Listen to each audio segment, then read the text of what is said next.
오늘은 늦은 비가 그리스도의 의의 기별을 통해서 이미 시작되었다고 하는 내용의 말씀을 드리겠습니다. 리비엔 헤럴드 1892년 11월 22일자에 보면 셋째 천사의 큰 외침은 죄를 용서하시는 구속주이신 그리스도의 의의 계시를 통해서 이미 시작되었다. 이것은 그의 영광으로 온 세상을 가득 채울 천사의 빛의 시작이다. 여기 셋째 천사의 큰 외침, 이 늦은 비라고 하는 것은 계시록 18장 천사의 빛의 시작이었다라고 하는 그러한 증언의 말씀이었습니다. 1893년 대청의 회보에는 셋째 천사의 큰 외침, 곧 늦은 비는 그리스도의 의의 기별 가운데서 이미 시작되었다. 그러면 무엇이 의의 기별입니까? 이 증언은 우리에게 그것이 무엇이라고 합니까? 큰 외침, 곧 늦은 비. 그러면 그들이 섰던 두려운 입장 가운데서 그 형제들은 미네아폴리스에서 무엇을 거절했는가? 그들은 늦은 비, 셋째 천사의 큰 외침을 거절했다. 1893년 대청의 회보 78페이지에 기록되어 있습니다. 그리고 3년이 지나서 선지자는 1896년 증언을 보면은 이런 글을 남깁니다. 하나님께서는 배틀크릭에서 그분 자신을 가장 현저한 방법으로 반복해서 드러내셨다. 그분께서는 그곳에 있던 신자들에게 그분의 성령을 대량으로 부어주셨다. 늦은 비를 부어주셨다는 얘기입니다. 그것은 뜻하지 않은 때에 주어진 것이었다. 그리고 그 반응을 이렇게 기록하고 있습니다. 어떤 이들은 이 부어주심을 인해 당황했으며 저들 자신의 본능적인 성질을 드러냈다. 그들은 이것은 단지 흥분일 뿐이다. 이것은 성령이 아니며 하늘로부터 오는 늦은 비의 소나기도 아니다 라고 말하였다. 그러나 온 우주세계는 성령으로 나타나신 예수 그리스도를 치욕스럽게 대접하는 것을 목격했다. 만일 그리스도께서 저들 앞에 계셨더라면 그들은 유대인들이 그리스도를 대한 비슷한 태도로 그분을 대했을 것이다. 내가 쓰고 있는 사실을 누가 지금 이해할 것인가? 주께서는 곧 오신다. 그러나 하나님께서 미네아폴리스에서 풍성하게 주신 빛을 마음대로 거절하고 하나님 앞에 마음을 낮추지 않은 자들은 계속 저항하면서 여호와가 누구간데 내가 그 말을 듣겠느냐? 출애굽기 5장 2절에 나온 말씀이죠. 그렇게 말을 하면서 그 말을 듣겠느냐고 말할 것이다. 셋째 천사의 기별을 목소리 높여 전할 자들의 깃발이 그 목소리를 사실상 죽이는 다른 깃발로 덮여져 있다. 이런 일이 행해지고 있다. 우리 백성들은 지금 속히 진리의 깃발을 손에 잡을 것인가? 1896년 서신 6페이지에 1월 16일에 기록한 말씀입니다. 그리고 1897년 증언을 통해서 이렇게 말씀합니다. 통회하는 심령으로 늦은 비 때인 지금 은혜의 소나기가 우리 위에 내리도록 아주 열렬하게 기도하자. 현재 우리가 살고 있는 시대는 간구하는 자들에게 성령의 시대가 되어야 한다. 그분의 축복을 구하라. 지금은 그의 신을 무한히 부어주실 늦은 비 때이다. 이 말씀은 우리가 목사들에게 보낸 증언 509페이지부터 12페이지 사이에서 찾을 수 있는 말씀입니다. 그리고 교회가 지금 성령을 받는 것이 특권이라고 말씀하십니다. 이 말씀은 전도법 701페이지 가운데서 볼 수 있습니다. 교회에 주어질 성령의 강림을 장래에 있을 것으로 기대하고 있으나 교회가 지금 그것을 받는 것이 특권이다. 성령의 강림을 위해서 구하고 그것을 받기 위해 기도하고 그것이 있을 것을 믿으라. 우리는 그것을 소유해야 한다. 그리고 하늘은 그것을 주려고 기다리고 있다. 여기 나오는 그것은 늦은 비를 말하고 있는 것입니다. 자기에게 있는 빛을 따라 사는 사람들만 더욱 큰 빛을 받을 것이다. 어떤 사람들이 그 큰 빛을 받게 된다고요? 자기에게 있는 빛을 따라서 사는 사람들만 더욱 큰 빛을 받을 것이다. 우리가 실제적인 그리스도인 덕성을 구현하는 일에 날마다 전진하지 않는다면 우리는 늦은 빛 때에 성령의 나타남을 인식하지 못할 것이다. 그것은 우리 주위에 있는 모든 사람의 심령에 내리는지 모르지만 우리는 그것을 식별하거나 받지 못할 것이다. 이 말씀 역시 목사들에게 보낸 정은 507페이지 가운데 나오는 말씀입니다. 이 성령은 어디에 내린다고요? 우리 주위에 있는 모든 사람들의 마음에, 심령에 내리겠지만은 그것을 자기에게 있는 빛을 따라 살지 않는 사람들은 큰 빛이 왔을 때 그 큰 빛을 식별하거나 또 받지 못하게 된다고 하는 경고의 말씀을 주셨습니다. 또 화이트석 7권 984페이지 가운데는 이런 말씀이 있죠. 우리는 늦은 비를 기다리고만 있지 말아야 한다. 늦은 비는 우리 위에 떨어지는 은혜의 이슬과 소나기를 인정하고 적용시키는 모든 사람 위에 내리고 있다.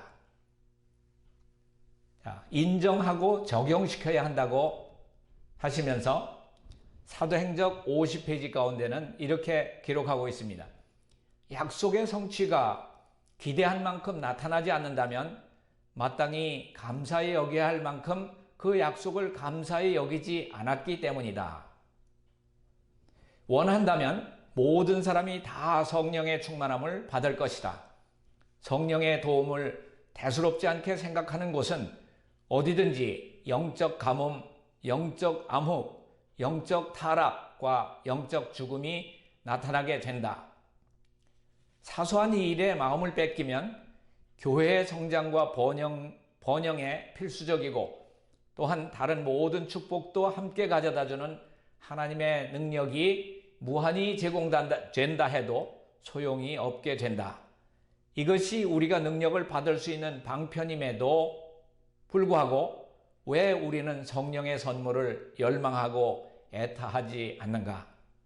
왜 우리는 그것에 대해서 말하고 그것을 위해 기도하고 그것을 위해서 설교하지 않는가? 이 사도행전 50페이지에는 왜 약속의 성취를 볼 수 없는가? 자, 그런 사람들에 대한 그 답변이 충분하게 기록이 되어 있습니다. 그리고 늦은 비 성령이 임하시게 되면은 이 세상을 환하게 할 기별의 요지는 어떤 것일까요?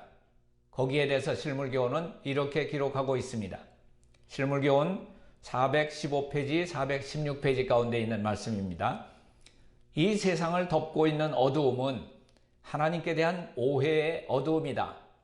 사람들은 하나님의 품성에 대한 지식을 잃어버리고 있다.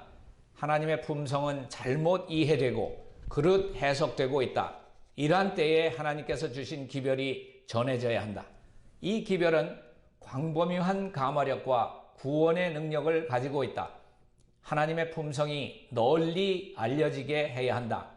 이 어두운 세상에 하나님의 영광의 빛, 곧 그분의 인자와 긍휼과 진리의 빛을 비춰 주어야 한다. 이 사업은 이사야 선지자를 통해서 주신 다음 말씀 중에 간단하게 요약되어 있다. 아름다운 소식을 시온에 전하는 자여, 너는 높은 산에 오르라. 아름다운 소식을 예루살렘에 전하는 자여, 너는 힘써 소리를 높이라. 두려워 말고 소리를 높여 유다의 성읍들에게 이르기를 너희 하나님을 보라 하라. 주 여호와께서 장차 강한 자로 임하실 것이요 친히 그 팔로 다스릴 것이라. 보라, 상급이 그에게 있고 보응이 그 앞에 있으며. 이사야 40장 9절 10절 가운데 하나님을 보라고 하는 그것이 기별의 요지가 된다고 하는 것입니다. 신랑의 오심을 기다리는 자들은 백성들에게 너희 하나님을 보라 하고 외쳐야 한다. 그 다음에 중요한 말씀이 있습니다. 세상에 비칠 마지막 자비의 빛, 곧 세상에 전파되어야 할 마지막 긍휼의 기별은 하나님의 사랑의 품성을 드러내는 것이다. 하나님의 자녀들은 하나님의 영광을 드러내야 한다. 그들은 저희의 생애와 품성을 통해서 저희를 위해서 행하신 하나님의 은혜를 나타내야 한다. 실물교원 415, 416페이지 가운데 기록된 중요한 말씀이었습니다. 그리스도께서는 내가 너희에게 이른 말이 영이요 생명이라. 실물교원 38페이지에 계속해서 그렇게 말하고 있습니다. 우리는 믿음으로 무엇을 받아들여야 하는가? 또 그 받아들인 결과에 대해서 38페이지 가운데, 실물교원 38페이지 가운데 이렇게 기록하고 있습니다. 내 말을 듣고 또 나 보내신 이를 믿는 자는 영생을 얻었고 라고 말씀하셨다. 하나님의 모든 명령과 그분의 말씀 속에 있는 모든 약속에는 능력, 곧 하나님의 생명이 그 속에 있으므로 그것으로 말미암아 모든 명령은 실현되고 모든 약속은 성취되는 것이다. 아주 중요한 말씀이 그 다음에 있어요. 하나님의 말씀을 믿음으로 받아들이는 자는 실제로 하나님의 생명과 품성을 받는 것이다. 하나님의 말씀을 믿음으로 받아들이는 자는 실제로 하나님의 생명과 품성을 받는다고 하는 것입니다. 그래서 하나님의 품성을 어떻게 받는가 하는 것은 하나님의 말씀을 믿음으로 받아들일 때 하나님의 품성과 또 생명을 실제로 받게 되는 것입니다. 그리고 교회증언 5권 720페이지 가운데 나온 말씀을 보면 이렇게 되어 있습니다. 나는 하나님의 백성들이 그들의 몫을 담당하는 노력을 하지 않으면서 유쾌하게 되는 일, 늦은 비를 말하고 있죠. 유쾌하게 되는 일이 그들에게 이르러 그들의 잘못이 제거되고 그들의 실수가 고쳐지기를 바랄 것 같으면 육체와 정신의 더러움에서 그들을 정결케 하고 셋째 천사의 큰 외침에 참여하기에 적합한 상태가 되도록 만들어 주리라고 의존할 것 같으면 그들에게 부족함이 드러날 것을 보았다. 유쾌하게 되는 일 혹은 하나님의 능력은 하나님께서 명하시는 일, 곧 육체와 정신의 도덕, 정신의 온갖 더러움에서 자기 자신을 정결케 하고 하나님을 두려워하는 가운데 거룩함을 이루는 일을 함으로써 스스로를 준비한 자들에게만 이르러 온다. 교회증언 1권 619페이지 가운데 나온 말씀이었습니다. 또 늦은 비가 오는 방법에 대해서도 심각하게 생각해 보아야 합니다. 교회증언 5권 720페이지 가운데 말씀입니다. 만일 그대들이 모든 사람을 즐겁게 해주는 방법으로 주어질 빛을 기다리고 있다면 그대들의 기대는 허지로 돌아갈 것이다. 만일 그대들이 더 큰 외침과 더 좋은 기회를 위해서 기다린다면 빛은 거두어지고 그대들은 흑암 속에 남겨질 것이다. 하나님께서 보내주시는 빛의 모든 줄기를 받아들여라. 순종이 십자가를 내포하고 있기 때문에 하나님의 영과 그분의 말씀의 요구에 유의하기를 등한히 하는 사람들은 그들의 영혼을 잃어버리게 될 것이다. 자, 다시 728페이지 교회증언 5권을 보면은 우리에게 주의를 주셨습니다. 유대인들은 메시아를 고대하고 있었다. 그러나 그분은 그들이 오실 것으로 예견했던 그대로 오시지 않으셨다. 그분은 그들이 오실 것으로 예견했던 대로 오시지 않으셨다고 했습니다. 우리는 하나님께서 보내시는 빛을 거절하지 않도록 조심해야 한다. 왜냐하면 그 빛은 우리를 즐겁게 하는 그런 방법으로 오지 않기 때문이다. 그 다음에 천국의 기쁜 소식이 전해졌을 때 유대인들에 대해서 하신 다음의 말씀이 이처럼 크게 은총을 받은 백성들에게 대해서 말해지지 않도록 하라. 어떤 말씀이죠? 누가복음 11장 52절의 말씀입니다. 너희도 들어가지 않고 또 들어가고자 하는 자도 막았느니라. 우리는 지금이 어느 때보다도 하늘에서 온 빛을 고대해야 할 때임을 하나님의 말씀을 통해서 깨닫고 있다. 지금은 우리가 주님의 임재로부터 오는 유쾌함을 기대해야 할 때이다. 교회증언 5권 728페이지였어요. 기대한 모양대로 보이지 않으면 우리들은 유대인들처럼 그 처지에 들어갈 수 있다고 하는 것입니다. 이 말씀은 교회정원 2권에 나오는 말씀인데 142페이지입니다. 하나님의 백성을 위해서 큰 사업이 성취되기를 기다리는 사람들이 많이 있다. 그들은 큰 추수 때에 도움을 얻기 위해서 그분께 기도를 올린다. 그러나 그들이 기대한 모양대로 도움이 오지 않을 것 같으면 그들은 그것을 받지 않을 것이다. 그리고 그리스도의 초림 광경에 실망해서 그리스도에게서 돌아선 유대 민족처럼 그것들로부터 돌아서고 말 것이다. 그리고 선지자는 교회가 이미 성령의 부어주심을 받고 있다고 다른 글 가운데 기록하고 있습니다. 목사들에게 보낸 증언 23페이지 첫머리 부분입니다. 23페이지에는 이렇게 기록하고 있습니다. 교회가 하나님의 영을 부어주심을 받고 있는 이때에 제7일 안식 예수 재림교회를 바벨론으로 정죄하는 이들 소책자가 곳곳에 뿌려지고 있다니 도대체 어떻게 된 일인가? 큰 외침이 유쾌하게 하는 때를 구가하고 있는 교회의 교제로부터, 구가라고 하는 말은 즐기고 있다 그거죠. 큰 외침이 유쾌하게 하는 때를 즐기고 있는 교회의 교제로부터 하나님의 백성들을 불러내는 것으로 구성되어 있다고 생각할 만큼 사람들이 기만당할 수 있다니 도대체 어찌된 영문인가? 기만당한 그 영혼들이 올바로 돌아와서 축복을 받고 위로부터 능력을 옷 입게 되기를 간절히 바란다.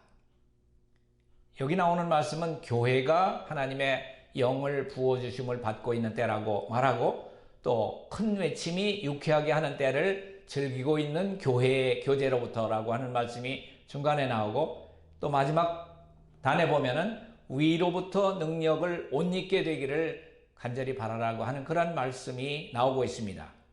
목사들에게 보낸 증언 23페이지였습니다. 그러면 성경은 이 유쾌하게 되는 이 일이 어디에서 오는가에 대해서 다른 성경절을 통해서 우리가 볼 수 있는데 이것은 바로 안식일을 통해서 안식일의 주인 되신 분을 받아들임으로써 그가 주시는 유쾌하게 되는 그러한 경험들을 가지게 될 것이라고 하는 것입니다. 이 참 안식에 들어간다고 하는 사람들은 들어간 사람들은 그 안에서 참으로 유쾌하게 되는 경험을 가지며 쉴 수 있는 경험을 하게 됩니다. 이사야 28장 12절 말씀을 보면은 이것이 너희의 안식이요 이것이 너희의 상쾌함이니 이 상쾌함이라고 하는 것을 유쾌하게 된다라고 하는 단어와 똑같은 글입니다. 너희는 곤비한 자에게 안식을 주라. 또 출애굽기 23장 12절 가운데 보면은 제7일에는 쉬라. 내 소와 나귀가 쉴 것이며 내 계집종과 자식과 나그네가 숨을 돌리리라. 여기 숨을 돌리다라고 하는 말도 새롭게 하리라. 유쾌하게 되리라 라고 하는 말씀과 동일한 단어입니다.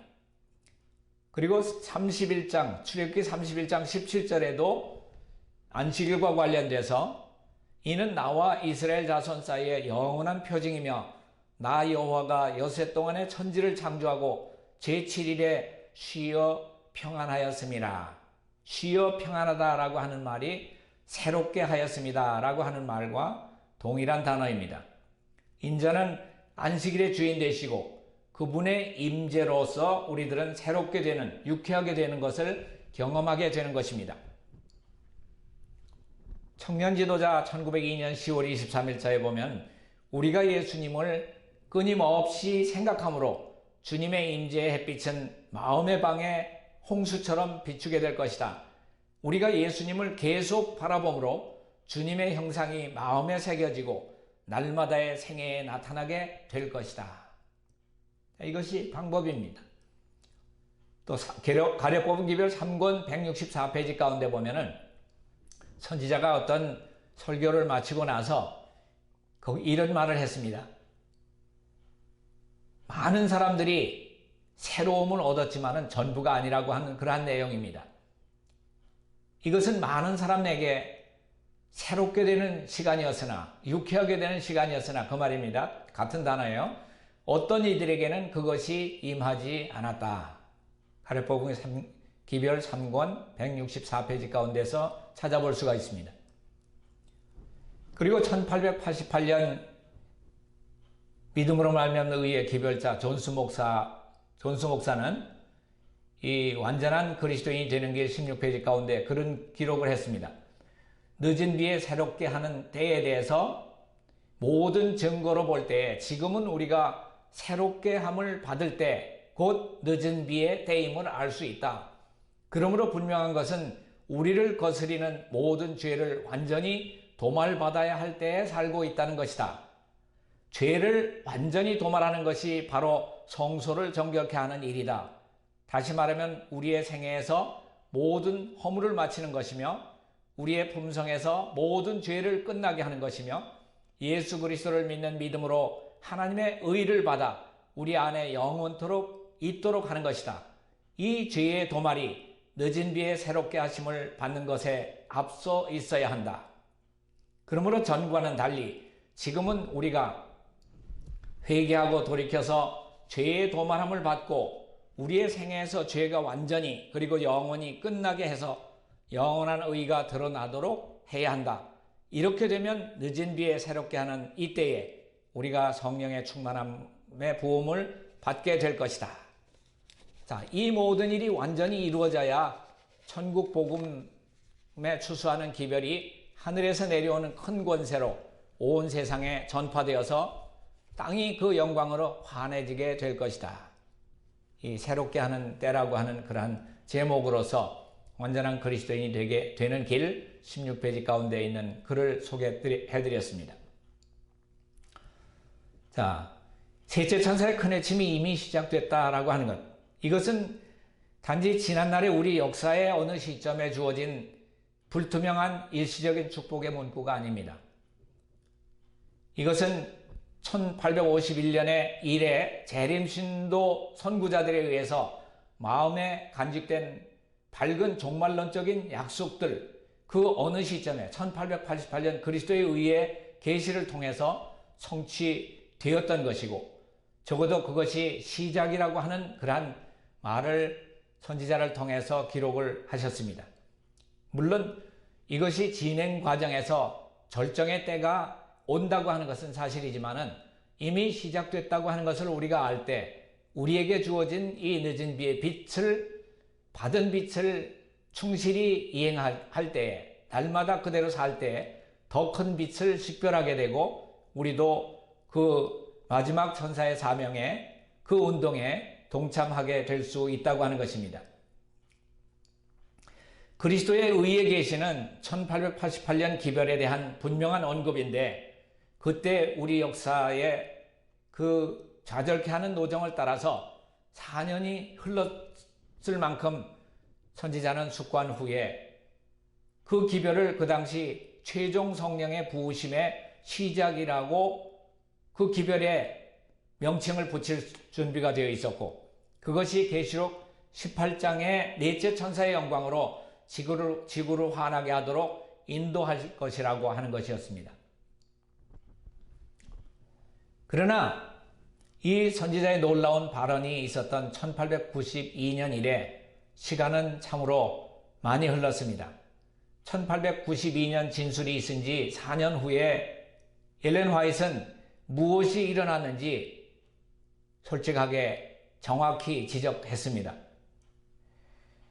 이 말씀을 우리가 가려 뽑은 기별 1권 가운데서 찾아볼 수 있습니다. 234, 235페이지 말씀입니다. 선입관념을 굽히고 이 진리를 받아들이기를 꺼려하는 마음은 주로 미네아폴리스의 총회 때에 E.J. 와그너와 A.T. 존스 두 형제를 통해서 주님께서 보내신 기별을 반대한 정신에 다분히 그 근거를 두고 있다. 사단은 반대하는 정신을 자극함으로 말미암아 하나님께서 저들에게 주시고자 하신 특별하신 능력을 우리 신자들에게서 빼앗는 데 성공했다. 원수는 사도들이 오순절 이후에 진리를 선포한 것처럼 저들이 온 세상에 진리를 전할 수 있는 능력을 얻지 못하게 길을 막아버렸다. 진리의 영광으로 온 땅을 환하게 비출 빛이 거절당했고 우리 형제들 스스로의 행동으로 말미암아 대폭적으로 세상에 접근할 수 있는 길이 막히고 말았다. 가래 뽑은 기별 1권 234, 235페이지 말씀입니다. 오늘날 우리들의 이 늦은비 성령에 대한 고정관념을 바꿔야만 합니다. 오늘날 진리의 기별이 제시될 때에 유대인들처럼 우리에게 표적을 보이라, 이적을 행하라 고 외치는 사람들이 많이 있습니다. 이 말씀은 시대 소망 가운데 나오는 말씀인데 여러분들에게 읽어드리겠습니다. 그리스도께서는 바리새인들의 요구대로 이적을 행하지는 않으셨다. 그는 광야에서 사단의 꾀임에 응답하여 이적을 행하시지는 않으셨다. 예수께서는 우리 자신을 옹호하거나 불신과 교만한 자의 요구를 채워주시기 위해서 우리에게 능력을 주시지 않으신다. 그러나 복음에 하나님께서 주신 표적이 없는 것은 아니다. 우리가 사단의 속박을 끊을 수 있는 것은 기적이 아닌가? 사단에 대한 적대감은 사람의 마음의 본성이 아니요 하나님의 은혜로 말미암아 주입된 것이다. 완고하고 억센 의지의 지배를 받던 자가 해방을 얻고 하나님의 거룩한 능력의 이끄심에 전심으로 복종하게 될 때 기적이 이루어지는 것이다. 강력한 미혹을 당했던 사람이 도덕적 진리를 깨닫게 되는 때도 그러하다. 한 영혼이 회개하고 하나님을 사랑하고 그 계명을 지키기를 배울 때마다 또 새 영을 너희 속에 두고 새 마음을 너희에게 주시겠다고 하나님의 약속이 성취되는 것이다. 인간의 마음에 일어나는 변화, 곧 인간의 품성의 변화는 살아계신 구주께서 영혼을 구하시려고 역사하고 계심을 보여주는 기적이다. 그리스도 안에서의 언행일치의 생애는 하나의 큰 이적이라고 말하고 있습니다. 시대소망 407페이지 계속해서 보면 그렇습니다. 하나님의 말씀을 전함에 있어서 지금 그리고 항상 나타내야 할 표적은 듣는 자들에게 그 말씀이 개심시키는 능력이 되는 성령의 임재하심이다. 이것이 곧 하나님께서 그분의 아들의 거룩한 사명에 대해서 세상에 제시하시는 증거다. 자, 우리가 이 고정관념을 참 바꿔야 하는데 어떻게 해요? 감사함으로 성령을 받아야 돼요. 우리가 감사하지 않기 때문에 우리에게 이 약속이 성취되지 않는다고 증언은 말하고 있잖아요. 나는 하나님의 성령을 받으면 큰 이적 행할 수 있다는 어떤 외부적으로 나타나는 놀라운 역사를 기다리는 대신에 성령께서 우리를 사용하시도록 우리 자신을 내어드려야 하나님의 영광으로 이 어두운 세상을 환하게 하는 내 마음 가운데 일어나는 변화, 품성의 변화를 하나님의 성령께서 역사하시는 가장 큰 이적으로 받아들여야 한다고 하는 것입니다. 왜냐하면 우리가 하늘에 갈 때 가지고 갈 수 있는 유일한 보화는 예수님 닮은 품성이 될 것이기 때문입니다. 이 시대에 가장 결정적인 중대한 질문이 있다고 하면은 누가 여호와의 편에 있는가? 누가 그 영광으로 온 땅을 환하게 할 계시록 18장의 천사와 연합할 것인가? 입니다. 아무쪼록 늦은 비를 기다리고만 있지 말고 오늘날 우리 위에 떨어지는 은혜의 이슬과 소나기를 인정하고 적용시켜서 하나님의 약속이 내 안에서부터 성취되게 간구하는 여러분과 제가 되기를 바라면서 오늘 말씀을 여기서 줄이겠습니다.